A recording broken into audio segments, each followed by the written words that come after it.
नमस्कार. तर आज मी सुकडीचे मोदक बनवलेत. लहान मुलांना शाळेत मिळतात ना त्या सुकडीचे. तर बघा कसे मोदक बनवलेत मी.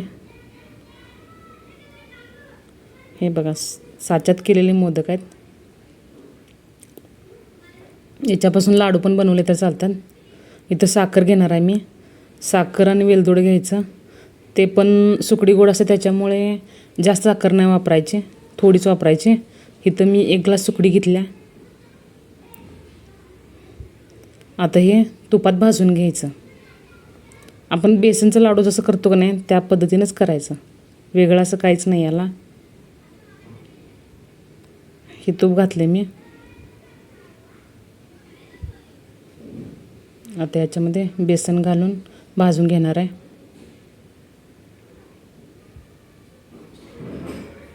एकसारखं हलवून घ्यायचं, करपून द्यायचं नाही खाली.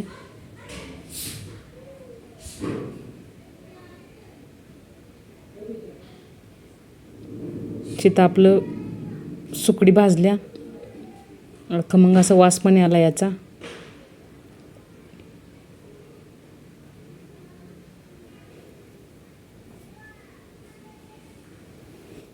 हे बघा सुकडी कशी भाजल्या. आता हे मी पातेल्यात काढून घेणार. आता याच्यामध्ये आपण मगाशी बारीक केलेली साखर घालायची.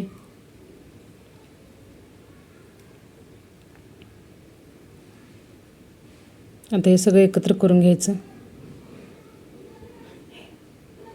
ह्यानं गाठी फोडल्या तरी पण चालतात, कारण हातानं ते फोडायला गेलं तर गरम असतं, त्याच्यामुळं त्या साच्यानं फोडून घ्यायचं.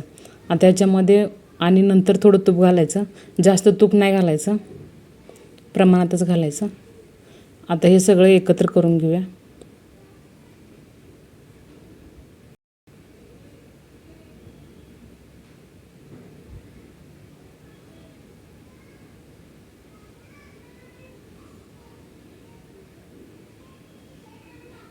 आता ह्याच्यावर थोडं दुधाचा शिंतोडा द्यायचा, जास्त नाही द्यायचा, तेवढंच थोडा शिंतोडा द्यायचा. हे पहिलं सगळं मिक्स करून घ्यायचं. आता शिंतोडा द्यायचा दुधाचा.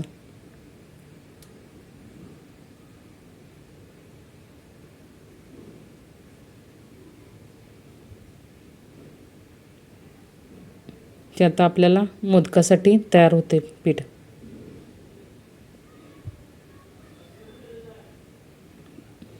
कसं घट्ट बनले, मुटक्या बनल्यासारखं.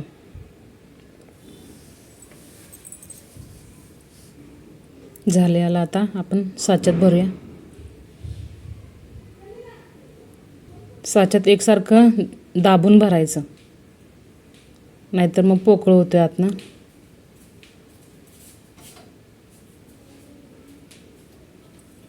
हे असं दाबायचं.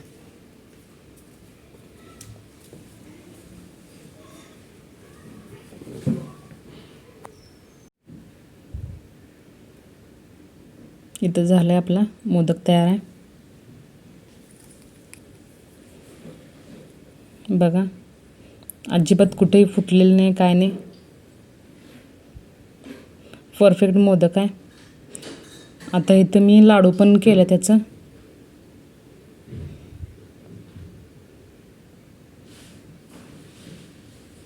एकसारखं वळाय पण येतात हातात चांगलं लाडू, आणि चवीला पण छान लागतात.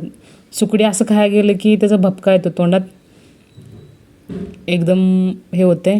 त्याच्यामुळं असं लाडू बनवून मुलांना खायला दिलं तर पण चालते, आणि आपण खाल्लं तरी पण चालते.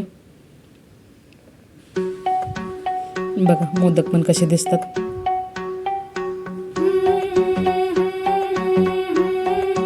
आवडल्यास लाईक शेअर करा.